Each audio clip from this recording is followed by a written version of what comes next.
नमस्कार साथियों, आप सभी का स्वागत है BLG के ट्रिक के यूट्यूब चैनल पर। साथियों, आज के सेशन में मैं आज साथियों BSTC 2018 का पेपर लेकर आया हूं, जो बहुत ही महत्वपूर्ण प्रश्न है इस पेपर के अंदर। तो आप सभी ध्यान से इस पेपर को देखिएगा। हो सकता है कि प्रश्न अपने रिपीट भी हो सकते हैं, यानी पुनः भी पूछे जा सकते हैं। तो अपन भाग ब स्टार्ट करते हैं राजस्थान जीके का, सामान्य ज्ञान राजस्थान का। तो इससे पहले आप चैनल पर नए हो तो एक बार सब्सक्राइब जरूर कर लें, ताकि आने वाली वीडियो की नोटिफिकेशन आपके पास पहुंचती रहे। मैं साथियों रोजाना ही राजस्थान जीके के बारे में महत्वपूर्ण प्रश्न लाता रहूँगा। तो चलिए पहले प्रश्न से अपने प्रश्नों की शुरुआत करते हैं। प्रश्न है, हेला ख्याल दंगल राजस्थान के किस जिले में प्रसिद्ध है? हेला ख्याल के बारे में साथियों आपको बताना है। ये क्वेश्चन साथियों 2018 BSTC में पूछा गया है। हालांकि अपने सामने जो पेपर है ये BSTC 2018 का ही पेपर है। ये पेपर साथियों मैंने इसलिए सेलेक्ट किया क्योंकि हो सकता है कि अपने क्वेश्चन दोबारा भी पूछ लिए जाए, इसलिए। तो इस प्रश्न का उत्तर साथियों कमेंट बॉक्स में देने की कोशिश कीजिए। साथियों ये अब आपके सामने ऑफिशियल पेपर है। तो प्रश्न साथियों ऐसे ही आएंगे रोजाना, जैसे कि अपनी क्लासों में चलते हैं। बताएं, हेला ख्याल दंगल राजस्थान के किस जिले में प्रसिद्ध है? ऑप्शन है साथियों दौसा, जयपुर, बीकानेर, पाली। बताने की कोशिश कीजिए साथियों। अगर मैं इस प्रश्न के राइट आंसर की बात करूं, हेला ख्याल दंगल की बात करूं, तो ये राजस्थान के दौसा जिले की प्रसिद्ध है। ऑप्शन नंबर ए है वो इस प्रश्न का बिल्कुल राइट आंसर है। साथियों आप अच्छे से इन प्रश्नों को याद कर लीजिएगा, हो सकता है कि अपने रिपीट भी हो जाए। चलिए अगले प्रश्न की ओर। अगला प्रश्न ये रहा अपनी स्क्रीन पर। पिछवाई कला संबंधित है। प्रश्न संख्या 52 साथियों पिछवाई कला संबंधित है। किससे संबंधित है पिछवाई कला? ऑप्शन है मीराबाई से, राम सीता से, महादेव से, श्री कृष्ण से। बताने की कोशिश कीजिए साथियों। पिछवाई कला है वो, पिछवाई कला का संबंध किससे है, यानी पिछवाई कला किससे संबंधित है?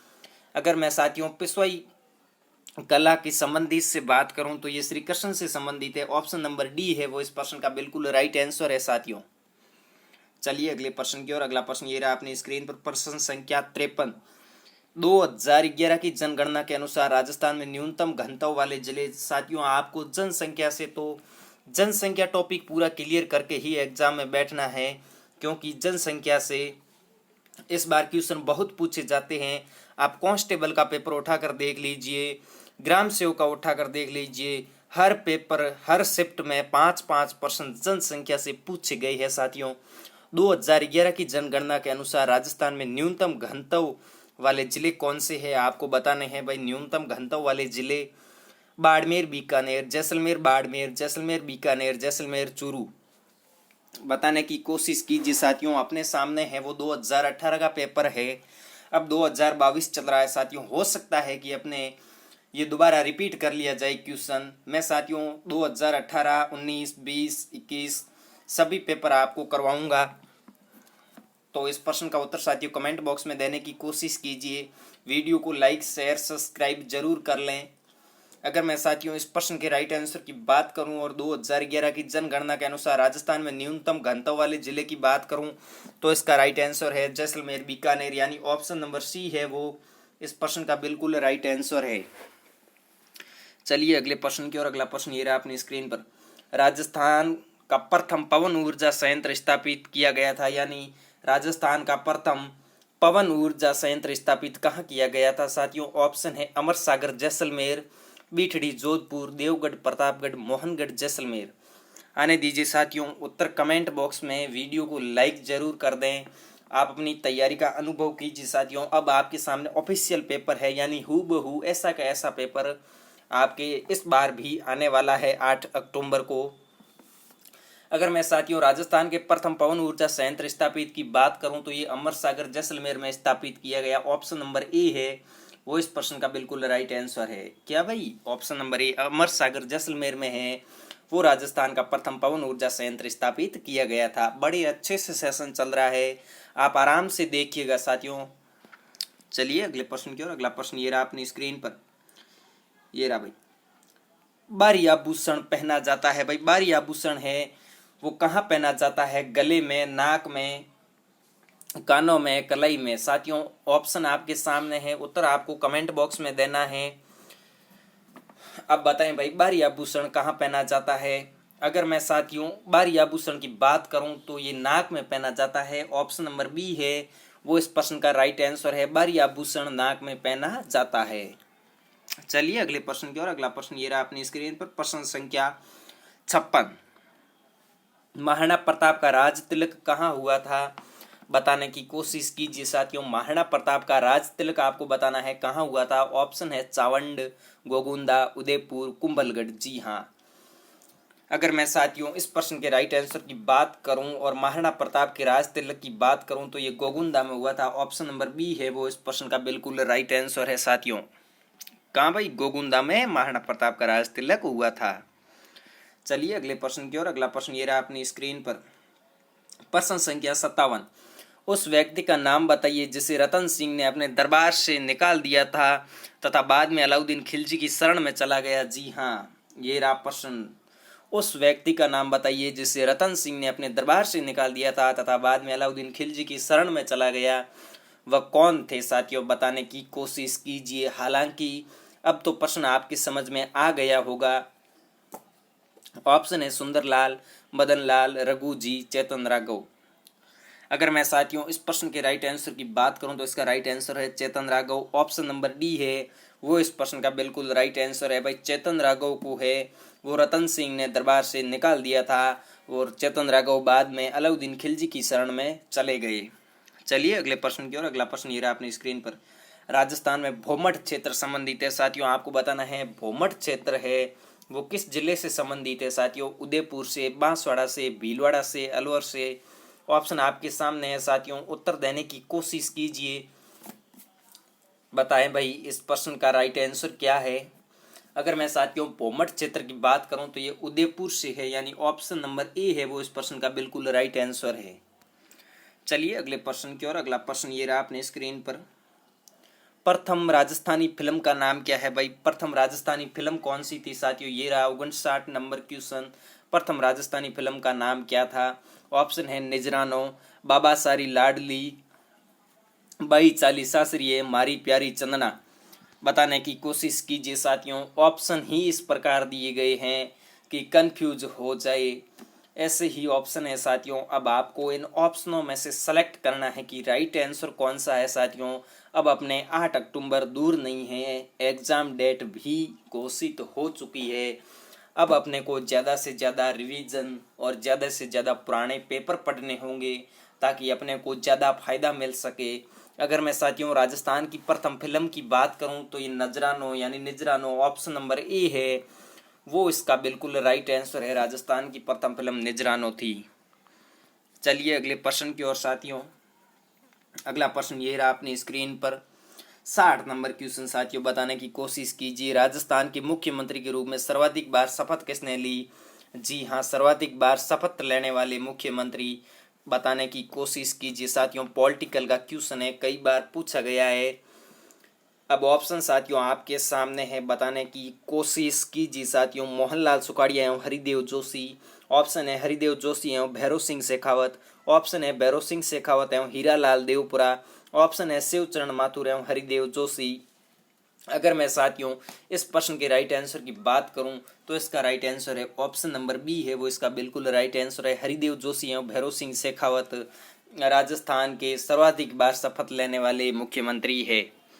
चलिए अगले प्रश्न की ओर साथियों। बहुत ही महत्वपूर्ण प्रश्नों के साथ अपनी सीरीज चल रही है, बड़े अच्छे से चल रही है। आराम से आप आराम से देखिएगा, आपको मैं 100% कहता हूँ फायदा होगा।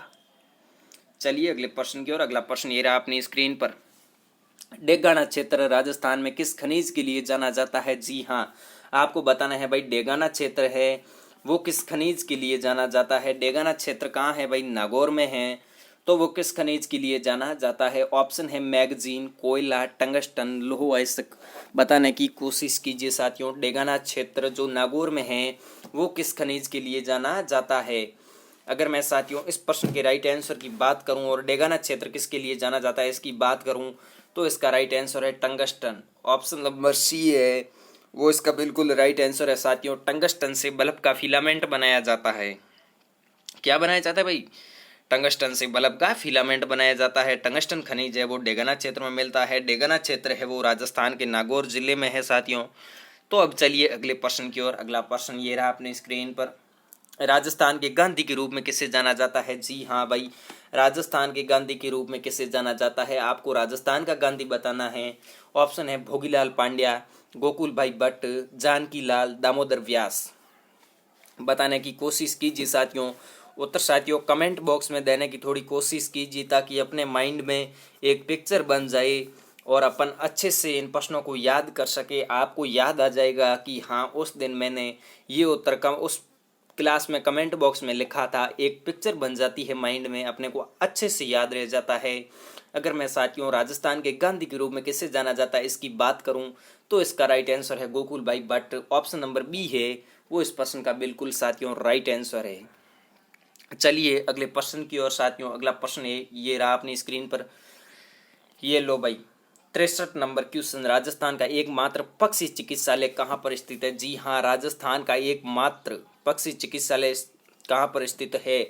ऑप्शन है जयपुर, अजमेर, कोटा, जोधपुर। ये साथियों 2018 का पेपर है, इसलिए अपने को जो महत्वपूर्ण प्रश्न हैं जीके के उनको अच्छे से अपने याद करना होगा ताकि आने वाला 8 अक्टूबर वाला एग्जाम अपन अच्छे से फाइट कर पाएँ, ज़्यादा नंबर ला पाएँ।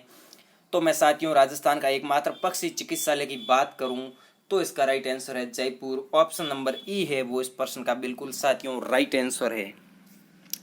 तो चलिए अगले प्रश्न की ओर। लाग बाग क्या है साथियों? ये रहा प्रश्न, मैं टिक कर देता हूं। लाग बाग क्या है साथियों? आपको बतानी है। चिड़िया का नाम है, या किसानों पर आरोपित कर है, या तोप का नाम है, या मानसिंह के हाथी का नाम है? साथियों बताएं लाग बाग क्या है भाई? अगर मैं साथियों इस प्रश्न के राइट आंसर की बात करूं तो इसका राइट आंसर है किसानों पर आरोपित कर, यानी ऑप्शन नंबर बी है वो इस प्रश्न का बिल्कुल राइट आंसर है। लाग बाग एक किसानों पर आरोपित कर है। जी हाँ, वेरी वेरी इंपॉर्टेंट क्वेश्चन है साथियों, राजस्थान के इतिहास से लिया गया ये क्वेश्चन है साथियों। चलिए अगले प्रश्न की ओर। ये रहे अगले प्रश्न अपनी स्क्रीन पर। राजस्थान अपने वर्तमान स्वरूप में कब आया? वर्ष बताएं भाई, राजस्थान किस वर्ष अपने वर्तमान स्वरूप में आया? ऑप्शन है 1956, 1957, 1958, 1959। क्रम वाइज ऑप्शन दिए हैं साथियों 1956 से 1959 तक। अब आपको बताना है किस वर्ष राजस्थान अपने वर्तमान स्वरूप में आया। अगर मैं साथियों राजस्थान अपने वर्तमान स्वरूप में आया इसकी बात करूं तो इसका राइट आंसर है ऑप्शन नंबर ए 1956 में है वो राजस्थान अपने वर्तमान स्वरूप में आया। चलिए अगले प्रश्न की ओर। अगला प्रश्न ये रहा अपनी स्क्रीन पर। शब्द राजस्थान का पहली बार प्रयोग निम्न इतिहासकार द्वारा किया गया है, यानी आपको यह बताना है कि भाई राजस्थान शब्द का प्रयोग है वह पहली बार किस इतिहासकार द्वारा किया गया? साथियों कर्नल जेम्स टॉड द्वारा, या जी.एन. शर्मा द्वारा, या जी.सी. पांडे द्वारा, या सतीश चंद्र द्वारा? जी हाँ, वेरी वेरी इंपॉर्टेंट क्वेश्चन साथियों। जब अपन राजस्थान की भूगोल स्टार्ट करते हैं तो सबसे पहले अपन यह पढ़ते हैं, या राजस्थान का इतिहास शुरू करते हैं तो सबसे पहले ये पढ़ते हैं कि राजस्थान शब्द का पहली बार प्रयोग कर्नल जेम्स टॉड ने किया था। तो चलिए इस प्रश्न का साथियों ऑप्शन है राइट आंसर है option number A Tod. Colonel James Tod ने है वो राजस्थान शब्द का पहली बार प्रयोग किया। चलिए अगले प्रश्न की ओर। अगला प्रश्न ये रहा अपनी स्क्रीन पर। ये साथियों कालीबंगा जो एक ऐतिहासिक स्थान है वह राजस्थान के किस जिले में स्थित है? साथियों ये क्वेश्चन डिलीट किया गया था क्योंकि ये सारे के सारे ऑप्शन हैं, इन ऑप्शनों में से किसी भी जिले में कालीबंगा सभ्यता नहीं है, इसलिए साथियों ये क्वेश्चन डिलीट किया गया था। कालीबंगा साथियों सभ्यता जो है वो हनुमानगढ़ जिले में स्थित है, यानी बीकानेर में नहीं है, गंगानगर में नहीं है, बाड़मेर में नहीं है, जोधपुर में नहीं है। ऑप्शन साथियों गलत होने की वजह से ये डिलीट किया गया क्वेश्चन है, तो अपने को कालीबंगा सभ्यता हनुमानगढ़ जिले में है ये याद रखना है। हालांकि ऑप्शन तो गलत प्रिंट हुए हैं उनके द्वारा, इसलिए इस प्रश्न को साथियों डिलीट किया गया। चलिए अगले प्रश्न की ओर। कालीबंगा सभ्यता हनुमानगढ़ जिले में है ये साथियों याद रख लीजिएगा। चलिए अगले प्रश्न की ओर। ये रहा अगला प्रश्न अपनी स्क्रीन पर साथियों। ताम्र संस्कृति के चिन्ह किस जिले में उपलब्ध है? साथियों ताम्र संस्कृति के चिन्ह किस जिले में उपलब्ध है आपको ये बताना है साथियों। अगर मैं साथियों ताम्र संस्कृति के चिन्हों की बात करूं तो ये उदयपुर जिले में है। ऑप्शन नंबर ए है वो इस प्रश्न का साथियों बिल्कुल राइट आंसर है। चलिए अगले प्रश्न की ओर साथियों, बहुत ही महत्वपूर्ण प्रश्न है, आपको अच्छे से याद करना होगा। ये रहा अगला प्रश्न अपनी स्क्रीन पर 69 नंबर प्रश्न साथियों। सीरवी जाति खेती से जुड़ी है, ये अधिकांश किस जिले में पाई जाती है साथियों? सीरवी जाति के बारे में आपको बताना है। जो ये खेती का मुख्य रूप से कार्य करती है, तो ये किस जिले से जुड़ी हुई है, आपको ये बताना है। ऑप्शन है साथियों कोटा, जयपुर, जोधपुर, भरतपुर। बताने की कोशिश कीजिए साथियों सीरवी जाति के बारे में। अगर मैं साथियों इस प्रश्न के राइट आंसर की बात करूं तो ये जोधपुर जिले में है भाई। ऑप्शन नंबर सी है वो इस प्रश्न का बिल्कुल राइट आंसर है। सीरवी जाति है वो अधिकांशतः जोधपुर जिले में पाई जाती है। चलिए अगले प्रश्न की ओर साथियों, यह रहा अगला प्रश्न। आप बड़े आराम से इन प्रश्नों को देखिएगा, 100% साथियों फायदा होगा। मेवाड़ के सिसोदियाओं को निम्न में माना जाता है भाई। मेवाड़ के सिसोदियाओं को क्या माना जाता है? सूर्यवंशी माना जाता है, या चंद्रवंशी, या अग्निवंशी, या नागवंशी? साथियों बताने की कोशिश कीजिए। अगर आपने राजस्थान का इतिहास बड़े अच्छे से पढ़ा है तो इस प्रश्न का उत्तर साथियों आप बड़े आराम से दे सकते हो। अगर आपने किताब में मेवाड़ का इतिहास पढ़ा है, मेवाड़ के इतिहास के बारे में जाना है, तो आप अच्छे से बता सकते हो। और इसका उत्तर आप कमेंट बॉक्स में भी साथियों लिख सकते हो। अगर मैं साथियों इस प्रश्न के राइट आंसर की बात करूं तो इसका राइट आंसर है सूर्यवंशी। ऑप्शन नंबर ए है वो इसका बिल्कुल राइट आंसर है। मेवाड़ के सिसोदियों को सूर्यवंशी माना जाता है। चलिए अगले प्रश्न की ओर साथियों, अगला प्रश्न ये रहा अपनी स्क्रीन पर 71 नंबर प्रश्न साथियों। राजस्थानी की पहली यानी राजस्थान की पहली औपचारिक व्याकरण लिखी गई निम्न के द्वारा, यानी राजस्थान की पहली औपचारिक व्याकरण किसके द्वारा लिखी गई? कुल मिला के यही प्रश्न है साथियों, राजस्थान की पहली औपचारिक व्याकरण किसके द्वारा लिखी गई? ऑप्शन है साथियों जय सिम्हा सिद्ध राजा, उद्योतन सूरी, भोज, हेमचंद्र सूरी। साथियों बताएं इस प्रश्न का भाई राइट आंसर, राजस्थान की पहली औपचारिक व्याकरण किनके द्वारा लिखी गई?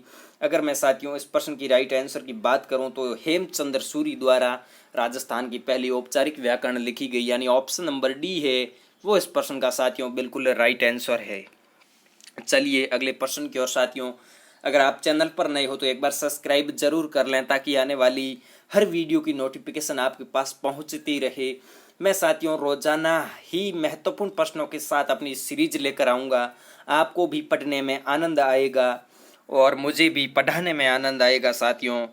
तो चलिए इस प्रश्न का साथियों उत्तर दे भाई। संगीत के जयपुर घराने के प्रसिद्ध संगीतकार कौन माने जाते हैं भाई? जयपुर घराने के प्रसिद्ध संगीतकार कौन माने जाते हैं? ऑप्शन है भीमसेन जोशी, ऑप्शन है जसराज, ऑप्शन है गिरजा देवी, ऑप्शन है मल्लिकार्जुन मंसूर। अगर मैं साथियों इस प्रश्न के राइट आंसर की बात करूं तो इसका राइट आंसर है option number D, Mallikarjun Mansur है। वो जयपुर घराने के संगीतकार के रूप में जाने जाते हैं, यानी जयपुर घराने के संगीतकार प्रसिद्ध के रूप में जाने जाते हैं मल्लिकार्जुन मंसूर। चलिए साथियों अगले प्रश्न की ओर, अगला प्रश्न ये रहा अपनी स्क्रीन पर।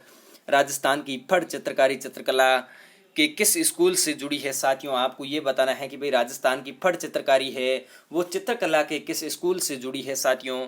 बताने की कोशिश कीजिए अगर आपने ये पढ़ा है तो।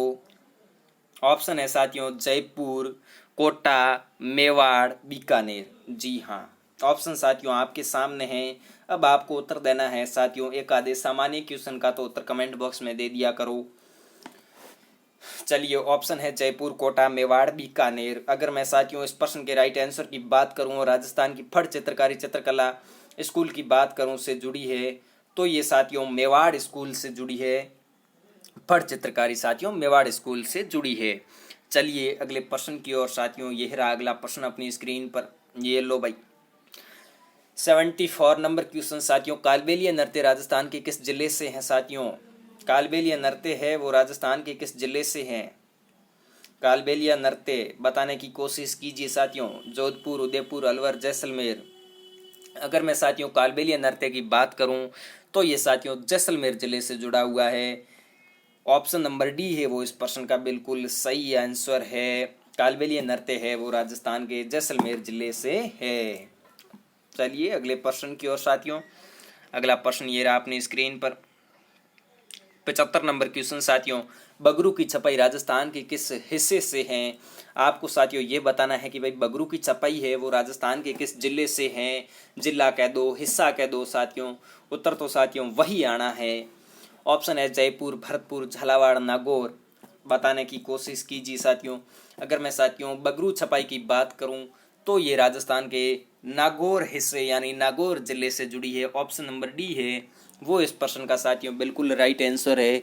आप साथियों इस क्लास को पूरी देखिएगा, आपको 99% फायदा मिलेगा।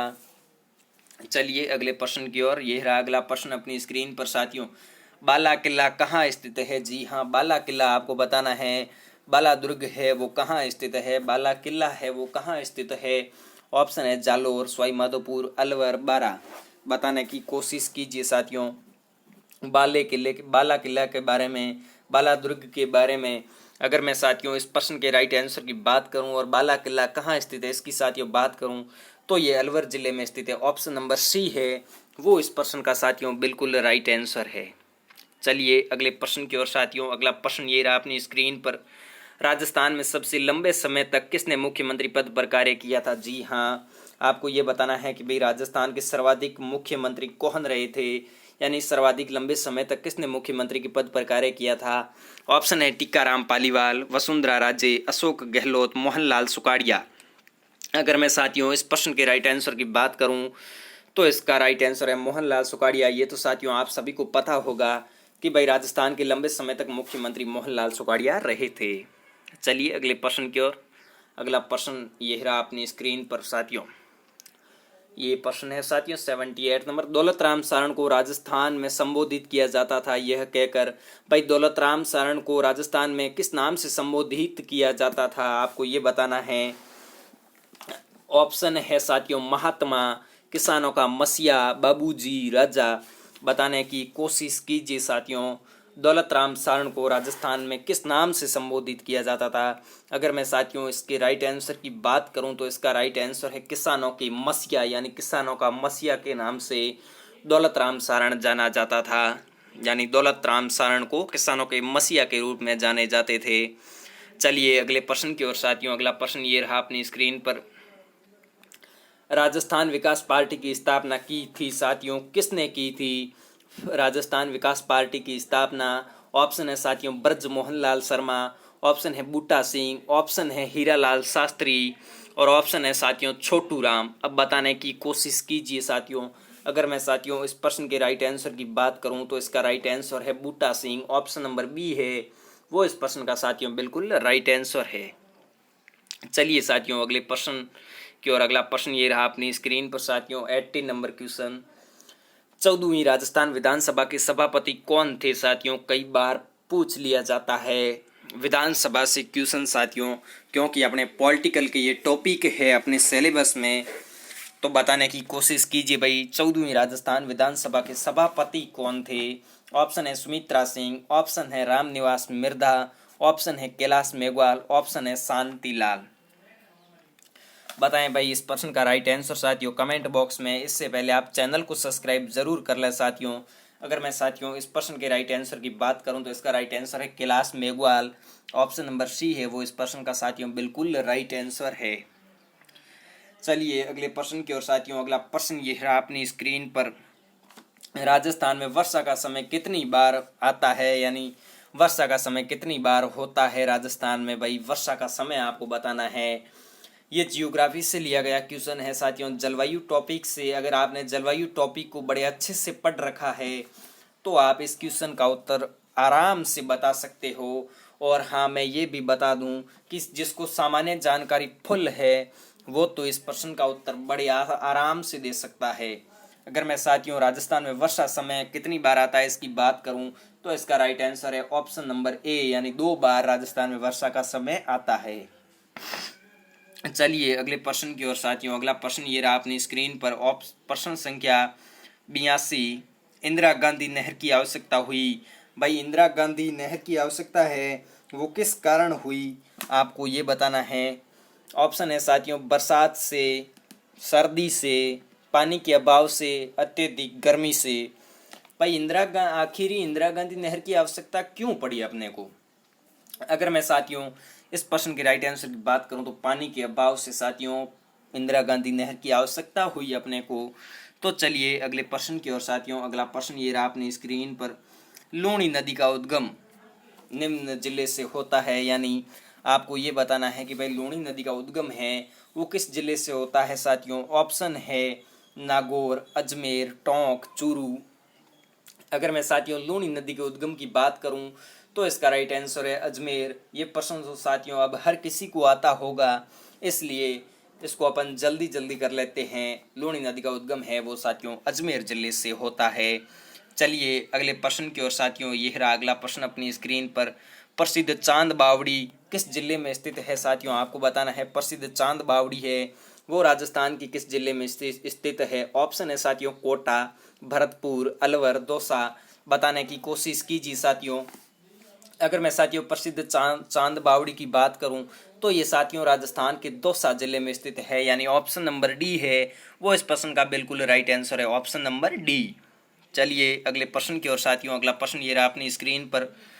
राजस्थान में किस शहर को नीला शहर कहा जाता है। जी हाँ, राजस्थान के किस शहर को नीला शहर कहा जाता है। ऑप्शन है साथियों उदयपुर, अजमेर, जोधपुर, बीकानेर। बताने की कोशिश कीजिए साथियों। अगर मैं साथियों इस प्रश्न के राइट आंसर की बात करूं तो इसका राइट आंसर है जोधपुर। ऑप्शन नंबर सी है वो इस प्रश्न का बिल्कुल राइट आंसर है। चलिए अगले प्रश्न की ओर साथियों। अगला प्रश्न ये रहा अपनी स्क्रीन पर। गार्डन बड़ा बाग स्थित है साथियों। आपको बताना है भाई गार्डन बड़ा बाग है वो कहाँ स्थित है, किस जिले में है, आपको ये बताना है। ऑप्शन है जैसलमेर, भीलवाड़ा, झालावाड़, हनुमानगढ़। बताने की कोशिश कीजिए साथियों। अगर मैं गार्डन बड़ा बाग स्थित की बात करूं तो ये साथियों जैसलमेर जिले में स्थित है। ऑप्शन नंबर ए है वो इस प्रश्न का बिल्कुल साथियों राइट आंसर है। चलिए अगले प्रश्न की ओर। अगला प्रश्न ये रहा अपनी स्क्रीन पर साथियों। विजय सिंह पथिक राजस्थान के स्वतंत्रता सेनानी, उन्होंने एक समाचार पत्र निकाला जो इस नाम से जाना जाता था, यानी राजस्थान के स्वतंत्रता सेनानी विजय सिंह पथिक द्वारा एक समाचार पत्र निकाला गया वो किस नाम से जाना जाता था। आपको ये बताना है साथियों। राजस्थान केसरी, नवीन राजस्थान, प्रभात, राजस्थान पत्रिका। ये इस प्रश्न के साथियों ऑप्शन है। अब बताने की कोशिश कीजिए। अगर मैं साथियों इस प्रश्न के राइट आंसर की बात करूं तो इसका राइट आंसर है राजस्थान केसरी, यानी ऑप्शन नंबर ए है वो इस प्रश्न का बिल्कुल साथियों राइट आंसर है। चलिए अगले प्रश्न की ओर। अगला प्रश्न ये रहा अपनी स्क्रीन पर। ये रहा अगला प्रश्न भाई अपनी स्क्रीन पर। हबीब तनवीर की फिल्म चरणदास चोर राजस्थान के किस लेखक द्वारा लिखी गई। जी हाँ, चरणदास चोर राजस्थान के किस लेखक द्वारा लिखी गई। चरणदास चोर एक फिल्म है साथियों हबीब तनवीर की, जो राजस्थान के किस लेखक द्वारा लिखी गई आपको ये बताना है। ऑप्शन है मालचंद तिवारी, हरीश भादानी, विजय दानदेथा, अर्जुन देव चारण। अगर मैं साथियों इस प्रश्न के राइट आंसर की बात करूं तो ये विजय दानदेथा द्वारा लिखी गई, ऑप्शन नंबर सी है वो इस प्रश्न का साथियों बिल्कुल राइट आंसर है। चलिए अगले प्रश्न की ओर। अगला प्रश्न ये रहा अपनी स्क्रीन पर साथियों। राजस्थान में निम्न में से किसे पद्म विभूषण से सम्मानित किया गया। ये साथियों जो चार ऑप्शन है आपके सामने, इन्हीं में से आपको बताना है कि भाई राजस्थान में निम्न में से किसे पद्म विभूषण से सम्मानित किया गया। ये साथियों 2018 का पेपर है। ऑप्शन है कोमल कोठारी, विजय शंकर व्यास, नटवर सिंह, नरेश चंद्र। अगर मैं साथियों इस प्रश्न के राइट आंसर की बात करूं तो नरेश चंद्र है वो इस प्रश्न का बिल्कुल साथियों राइट आंसर है। चलिए अगले प्रश्न की ओर साथियों। अगला प्रश्न ये रहा अपनी स्क्रीन पर। कमलेश नागरकोटी भारत अंडर-19 के विश्व कप में खेला है निम्न वर्ष। भाई कमलेश नागरकोटी ने भारत अंडर-19 किस विश्व कप में खेला है, यानी किस वर्ष खेला है आपको बताना है। ऑप्शन है 2016, 2015, 2018, 2014। बताने की कोशिश कीजिए साथियों। अगर मैं इस प्रश्न के राइट आंसर की बात करूं तो इसका राइट आंसर है 2018। क्या भाई 2018। ये रहा अगला प्रश्न अपनी स्क्रीन पर। राजस्थान, ये लो मैं टिक कर देता हूं आपको आराम से पता चल सके। राजस्थान के शुष्क रेगिस्तान में भारत अपनी अंतर्राष्ट्रीय सीमा साझा करता है। आपको ये बताना है कि भाई राजस्थान किस देश के साथ शुष्क रेगिस्तान में अपनी भारत अंतर्राष्ट्रीय सीमा साझा करता है। बताएं भाई नेपाल के साथ, चीन के साथ, पाकिस्तान के साथ, अफगानिस्तान के साथ। अगर मैं साथियों इस प्रश्न के राइट आंसर की बात करूं तो राजस्थान का रेगिस्तान है वो पाकिस्तान के साथ अपनी सीमा साझा करता है। जो भाई राजस्थान का शुष्क रेगिस्तान है, पश्चिमी क्षेत्र है, वो पाकिस्तान के साथ सीमा साझा करता है, यानी ऑप्शन नंबर सी है वो इस प्रश्न का साथियों बिल्कुल राइट आंसर है।